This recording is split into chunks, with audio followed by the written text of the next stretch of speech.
The perfect illusion of autumn leaves danced outside the grand windows of Rosewood Manor as Natalie Brooks adjusted her veil for the 100th time. Her hands trembled slightly, not from nerves about marrying Brandon Pierce, but from the overwhelming joy that had consumed her for the past 8 months. Brandon had entered her quiet, predictable life like a thunderstorm, sweeping her into a whirlwind romance that had left her breathless and utterly convinced she had found her forever. The ceremony had been flawless. Under a canopy of white roses and twinkling lights, Natalie had spoken her vows with tears streaming down her face, meaning every single word. Brandon had looked devastatingly handsome in his tailored suit, his blue eyes seeming to hold entire galaxies as he slipped the platinum band onto her finger. The reception had been magical, with friends and family celebrating their union, toasting to their future, dancing until their feet ached. Now, as midnight approached, they stood in the penthouse suite of the Grandview Hotel, the city sprawling beneath them like a carpet of stars. Natalie kicked off her heels with a relieved sigh and turned to face her husband, that word still feeling deliciously new on her tongue. The confession prince stood near the balcony doors, his tie loosened, but his posture rigid. Something in his stance made Natalie's smile falter. The champagne buzz from the reception began to fade, replaced by a creeping unease that crawled up her spine like frost. "Brandon," she called softly, approaching him. "Is everything okay?" He turned slowly, and the look on his face made her blood run cold. This was not the face of a man on his wedding night. This was the face of someone preparing to deliver terrible news. "Natalie, we need to talk," he said, his voice stripped of all warmth. Those 4 words hung in the air like a death sentence. Natalie felt her heartbeat accelerate, pounding so hard she could hear it in her ears. "I made a mistake," Brandon continued, his words measured and deliberate. "I thought I could go through with this. I thought I could build a life with you, but I cannot. I want to end this marriage." The room tilted violently. Natalie reached for the nearby chair, gripping it so hard her knuckles turned white. "What are you saying?" "Brandon, we just got married 6 hours ago. You were telling me I was your everything." I lied. The words were brutal in their simplicity, not intentionally at first, but yes, I lied. "Vanessa came back into my life 3 weeks ago." Vanessa Quinn. Natalie knew that name. Everyone knew that name. Vanessa Quinn, the fashion designer whose face graced magazine covers, whose designs were worn by celebrities, whose presence commanded attention in any room. Brandon's ex-girlfriend from college, the one he claimed had broken his heart years ago. She reached out to me. Brandon continued, unable to meet Natalie's eyes. "We met for coffee to catch up. That coffee turned into dinner. Dinner turned into long conversations that stretched into the night. I realized that what I felt for her never truly went away. It was just buried, waiting. The devastation. So you decided to marry me anyway." Natalie's voice cracked, tears beginning to stream down her face, ruining the makeup that had taken hours to perfect. "You stood in front of our families and friends. You made vows. You looked me in the eyes and lied. I thought I could make it work," Brandon said, finally showing a flicker of shame. "I thought maybe if I committed fully, the feelings for Vanessa would fade. I was wrong. I cannot spend my life with someone while my heart belongs to another. That would not be fair to you, fair to me." Natalie's voice rose, anger beginning to cut through the shock. "You think ambushing me on our wedding night is fair? You think humiliating me like this is fair? You could have called off the wedding. You could have been honest 3 weeks ago." "I know," Brandon whispered. "I am sorry, Natalie. I truly am. But staying married when I love someone else would be crueler in the long run." "Get out," Natalie said, her voice deadly quiet. "Natalie, please listen. Get out of this room. Get out now, or I swear I will throw every single thing in here at your head." Brandon grabbed his jacket and left without another word. The door closed with a soft click that sounded like the end of the world.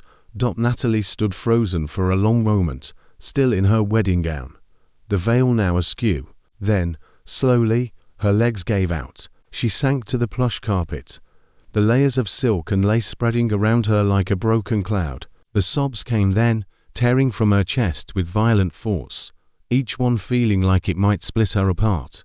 She had been so sure, so utterly, completely certain that Brandon was her person, that their love was real and lasting. How had she been so blind? What signs had she missed? Or had he simply been that good at pretending? The morning after dawn broke over the city, painting the sky in shades of pink and gold that mocked Natalie's devastation. She had not moved from her spot on the floor, though her tears had finally dried, leaving her face feeling tight and swollen.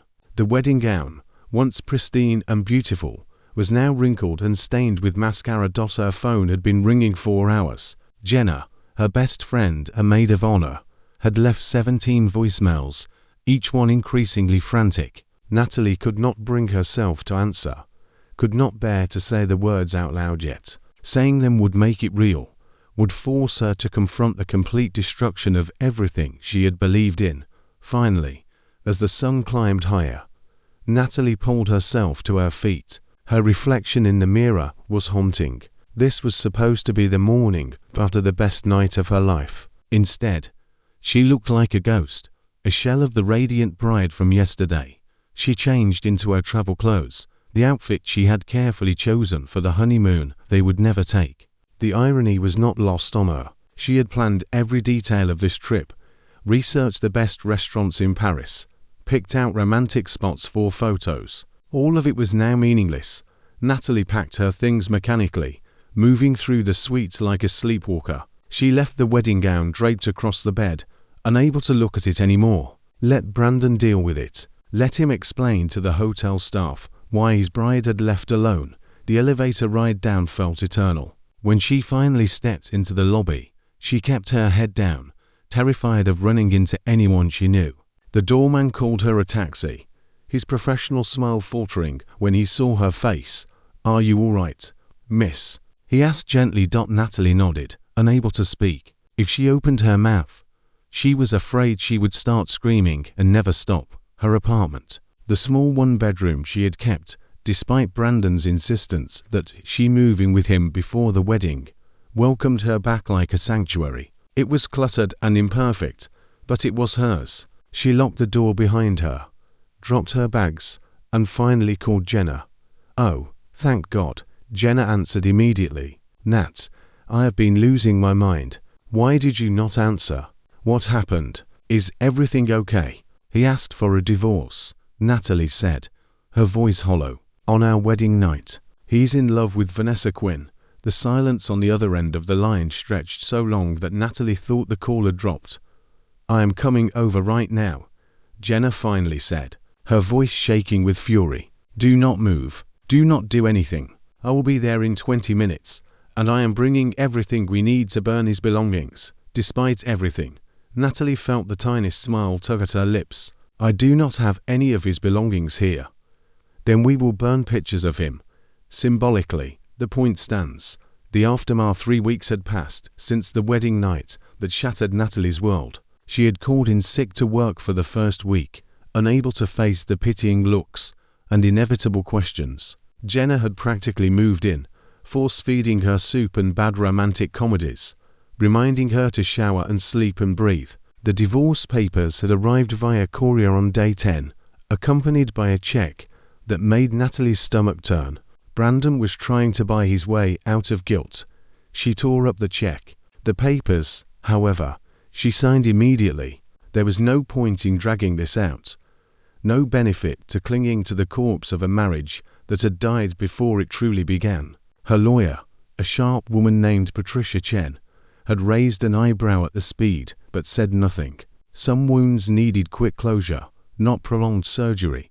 Returning to her job at Creative Solutions, a boutique marketing agency, had been harder than Natalie anticipated. Her co-workers were kind but awkward, offering condolences that felt more appropriate for a funeral than a divorce. In a way, it was a funeral. She was mourning the death of her future, the life she had imagined, the person she thought she would become. Her boss, Miranda, had pulled her aside on that first day back. "Take all the time you need, Natalie. We value you here, and we understand that healing is not linear." But Natalie did not want time. She wanted distraction. She threw herself into work with ferocious intensity, volunteering for every project, staying late every night, arriving early every morning. If she kept busy enough, she did not have to think. If she did not think, she did not have to feel. An unexpected opportunity email arrived on a Thursday afternoon, buried among dozens of others in her overflowing inbox. At first, Natalie almost deleted it, assuming it was spam or a mistake. The subject line read, "Career opportunity at Monroe Enterprises." Monroe Enterprises. She knew that name. Everyone in the business world knew that name. It was one of the fastest growing companies in the country, helmed by the enigmatic Ethan Monroe, a CEO who had built an empire before turning 40. The company specialized in innovative tech solutions and had recently expanded into marketing and brand development. The email was professional and direct. They had seen her portfolio online, been impressed by a campaign she had designed for a local non-profit, and wanted to interview her for the position of senior marketing strategist. The salary listed made her current paycheck like pocket change. Natalie stared at the screen, rereading the email 3 times. This had to be a mistake. She was good at her job, certainly, but senior strategist at Monroe Enterprises, that was several levels above her current position, the kind of role people spent decades working toward. She showed the email to Jenna that evening over takeout Thai food. Jenna, who worked as a paralegal and had a naturally suspicious mind, immediately pulled out her phone to investigate. "It looks legitimate," Jenna said, after 10 minutes of scrolling. The email address matches the company domain, and there are job postings on their official website. They are expanding their marketing division. But why me? Natalie set down her chopsticks, anxiety knotting in her stomach. "I am nobody special. I have been working at a small agency for 5 years. My biggest client is a chain of pet stores. Maybe they see potential you do not see in yourself," Jenna suggested gently. "Or maybe the universe is finally throwing you a bone after the nightmare you have been through. Either way, what do you have to lose by interviewing?" Natalie considered this. The truth was, she had everything to lose. Another rejection, another failure, another reminder that she was not good enough. But she also had nothing left to protect. Brandon had already taken her dignity, her trust, her faith in happy endings. What was one more potential disappointment? "I will do it," she decided. "I will interview." Meeting Ethan Monroe's Monroe Enterprises building was downtown, a sleek glass tower that seemed to scrape the clouds. Natalie arrived 15 minutes early, dressed in her best navy suit, her portfolio clutched in slightly sweaty hands. The lobby was all marble and modern art, intimidating in its expensive simplicity. The receptionist directed her to the executive floor, where she was met by a friendly assistant named Claire who offered coffee and reassurance. "Mr. Monroe is really looking forward to meeting you. He personally reviewed your portfolio and was very impressed." Ethan Monroe personally reviewed her work. The thought made Natalie's palms sweat more. When she was finally ushered into his office, Natalie's first thought was that Ethan Monroe did not look like a typical CEO. He was tall and lean, with dark hair that was slightly too long to be strictly professional and warm hazel eyes that crinkled at the corners when he smiled. He wore his suit jacket open, his tie loosened, giving him an approachable air despite the power he clearly wielded. "Miss Brooks," he said, standing to shake her hand. His grip was firm, but not aggressive. "Thank you for coming in. Please, sit." The interview was unlike any Natalie had experienced. Ethan did not ask generic questions about strengths and weaknesses. Instead, he engaged her in a real conversation about marketing philosophy, about storytelling and brand identity, about the intersection of creativity and data. He challenged her ideas, but listened intently when she pushed back. He laughed at her jokes and asked thoughtful follow-up questions that showed he was genuinely interested in her perspective.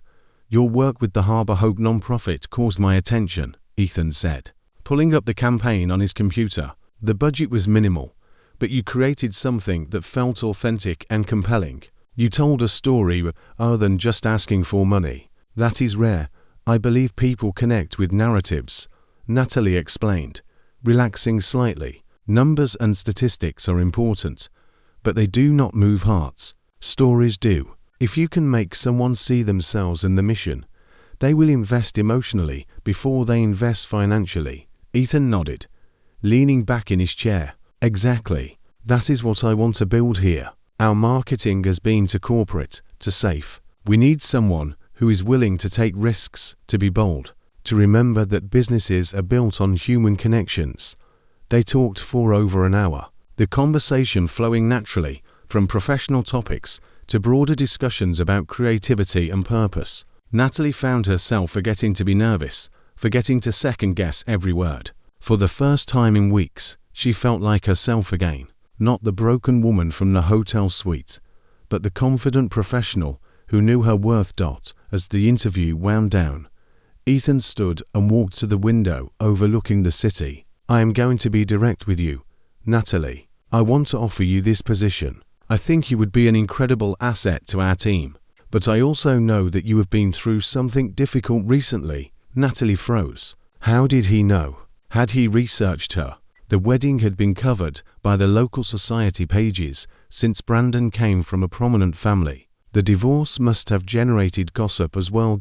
Ethan turned to face her, his expression kind. I am not trying to pry into your personal life, but I want you to know that if you take this job, it will be because of your talent and vision, not because I feel sorry for you. I do not do pity hires. I do strategic hires, and strategically, you are exactly what this company needs. Tears pricked at Natalie's eyes, but she blinked them back. When would you need an answer? Take the weekend. Think about it. This is a big decision, and I want you to be sure. But Natalie, he smiled that warm, genuine smile again. I really hope you say yes. A new beginning. Natalie said yes. How could she not? The opportunity was too good, too perfectly timed, too much like the universe finally deciding to cut her a break. She gave her notice at Creative Solutions, endured a bittersweet goodbye party, and prepared to step into a role that terrified and exhilarated her in equal measure. Her first day at Monroe Enterprises was overwhelming. The office was open and modern, filled with young, energetic people who seemed to thrive on the fast-paced environment. Natalie's office was modest but bright, with windows overlooking the city and enough space for the vision boards she loved to create. Ethan personally introduced her to the team, making it clear that she had his full support. Natalie is going to help us revolutionize how we connect with our audience. I expect everyone to give her the resources and respect she deserves. The work was demanding but fulfilling. Natalie was given creative freedom she had never experienced before, trusted to make bold choices and challenge conventional wisdom. Ethan proved to be an exceptional boss, offering guidance without micromanaging, pushing her to think bigger while providing the safety net she needed to take risks. They fell into a rhythm of weekly strategy meetings that often ran long because they were both too passionate about the work to watch the clock. Ethan had a way of listening that made Natalie feel heard, truly heard, perhaps for the first time in her professional life. He valued her input, built on her ideas, and gave her credit publicly for successes. 2 months in, Natalie realized she had not thought about Brandon in over a week. The realization struck her one evening. She was reviewing campaign metrics, surprised by the absence of the constant ache that had been her companion for so long. The wound was healing, slowly but surely, and in its place was growing something new: confidence, purpose, joy in her work and pride in what she was building. You look happy, Jenna observed during their weekly dinner date. Really happy, not just pretending happy. Natalie smiled. I think I actually am. This job has been incredible, Jenna. I feel like I am finally becoming the person I was always meant to be. And the handsome boss has nothing to do with this newfound happiness. Jenna teased, waggling her eyebrows. Ethan is my boss, Natalie protested, but she felt her cheeks warm. It is completely professional. Sure it is. That is why you mention him approximately 50 times per conversation and get this dreamy look whenever you talk about your strategy meetings. Natalie threw a napkin at her friend. but she could not entirely deny the accusation. There was something about Ethan that drew her in, beyond just his professional competence. The way he laughed at himself when he made a mistake, his genuine interest in his employees' well-being, the quiet intensity in his eyes when he was passionate about something. She had carefully locked those observations away, refusing to examine them too closely. The last thing she needed was to develop feelings for her boss, but hearts, she was learning, do not always follow logic. The gala 4 months into her role at Monroe Enterprises, Natalie received an unexpected invitation. The company was sponsoring a charity gala benefiting children's hospitals, and Ethan had requested her presence as part of the leadership team. The invitation was professional, appropriate, exactly what she should have expected. So why did her heart race when she read it? The gala was held at the Silverstone Hotel, an elegant venue with soaring ceilings and glittering chandeliers. Natalie chose a deep emerald dress that made her feel sophisticated and powerful, a far cry from the broken bride of 4 months ago. When she caught her reflection in the mirror before leaving her apartment, she barely recognized herself. Her eyes were bright, her smile genuine, her posture confident.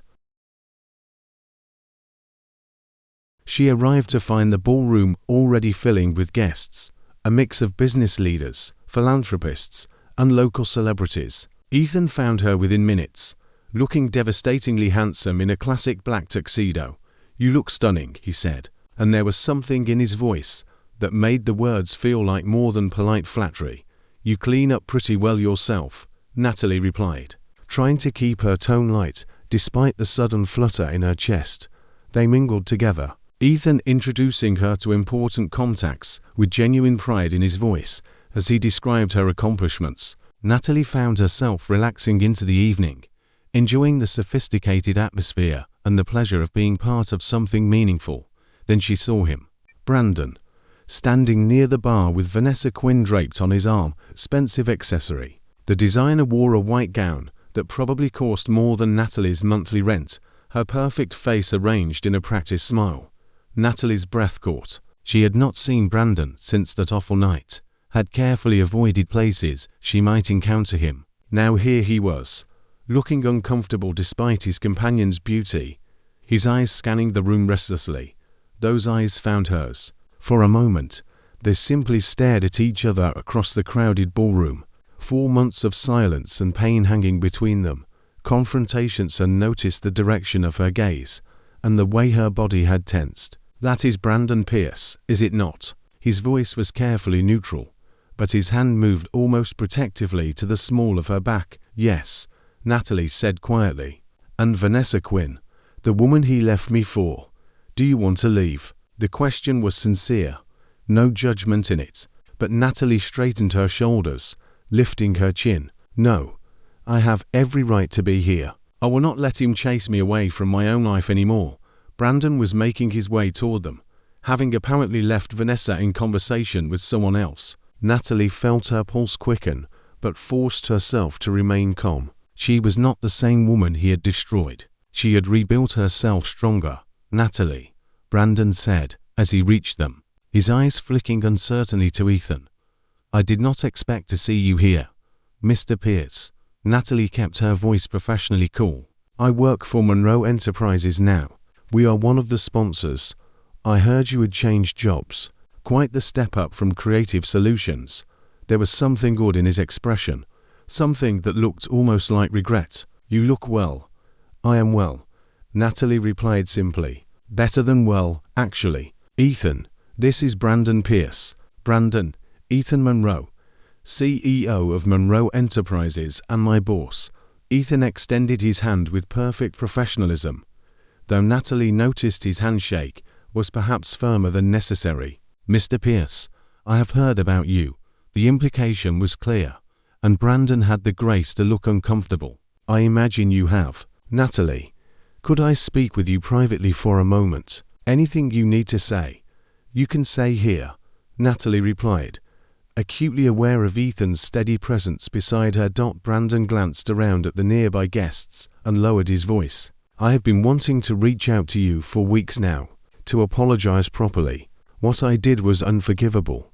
Natalie, I have been trying to figure out how to make it right. There is nothing to make right, Brandon. What is done is done. I hope you are happy with Vanessa. I genuinely do. But we have nothing more to discuss. That is the thing, Brandon said. His voice strained. I am not happy. It was a mistake, Natalie, all of it. Vanessa and I, we do not work. We never did. I was chasing a fantasy, and in the process, I destroyed the best thing that ever happened to me. The words hung in the air, shocking in their honesty. Natalie felt Ethan stiffen beside her, but she kept her focus on Brandon. So you want what, exactly? She asked quietly. My forgiveness, my understanding, a second chance. I want to try again, Brandon said desperately. I know I do not deserve it, but Natalie, what we had was real. I was an idiot to throw it away. Please, just think about it. We could start over. Do things right this time. A choice made clear before Natalie could respond. Vanessa appeared at Brandon's elbow, her smile brittle as she assessed the situation. Darling, you have been gone forever. Oh, hello. You must be the ex-wife. Brandon has told me so much about you.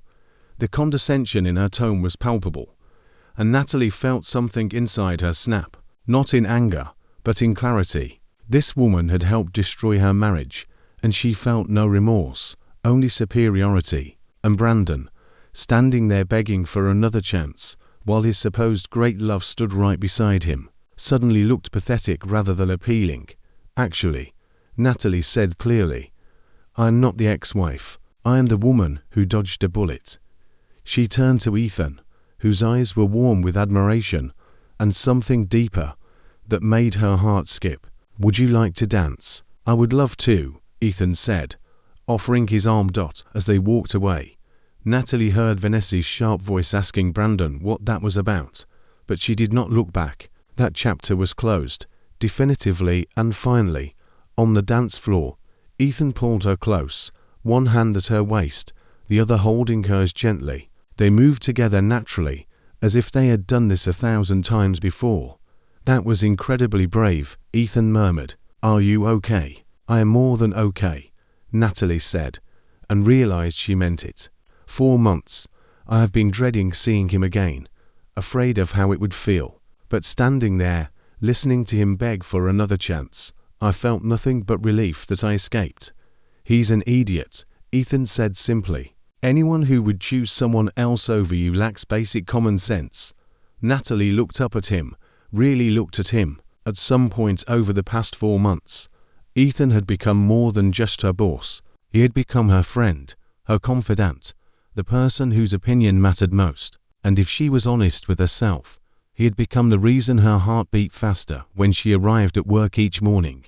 Ethan, she said softly, why did you really hire me? He was quiet for a moment, guiding them smoothly across the floor. I told you the truth. Your work impressed me. Your creativity, your passion, your unique perspective. Those were all real reasons. But, Natalie prompted. But, he continued, his voice dropping lower. I also saw something in you during that interview. A strength you did not even know you possessed. A resilience that had been tested and proven. I saw a woman who had been knocked down and was determined to get back up.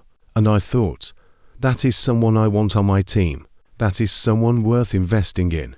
And now, Natalie's heart was pounding so hard, she was sure he could feel it.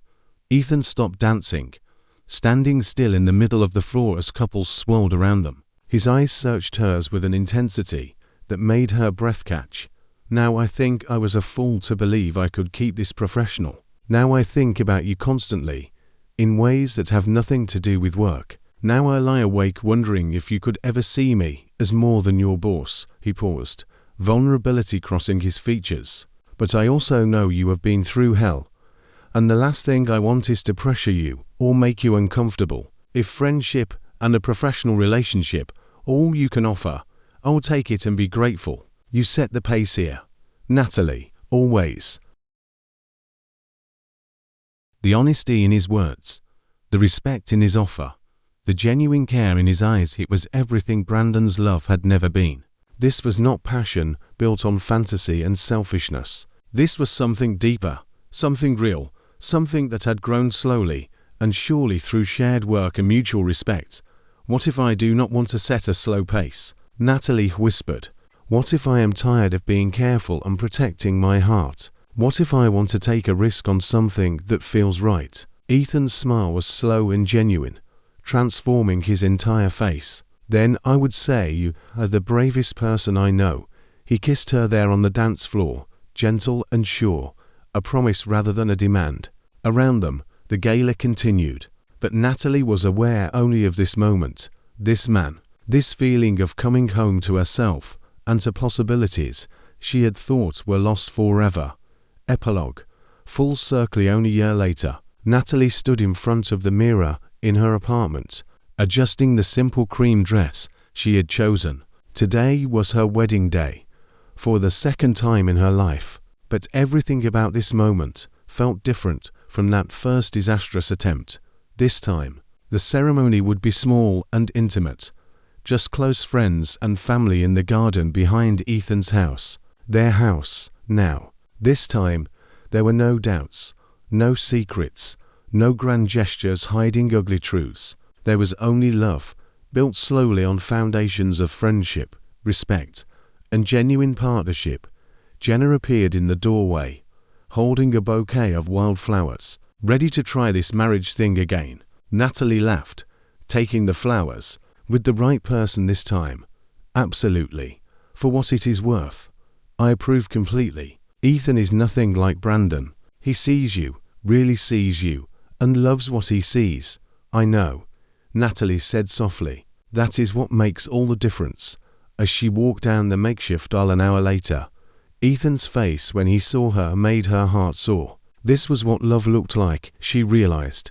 Not the whirlwind romance that had swept her off her feet, but the steady, sure thing that had grown between two people who genuinely knew and valued each other. In the audience, she noticed Brandon sitting in the back row, alone.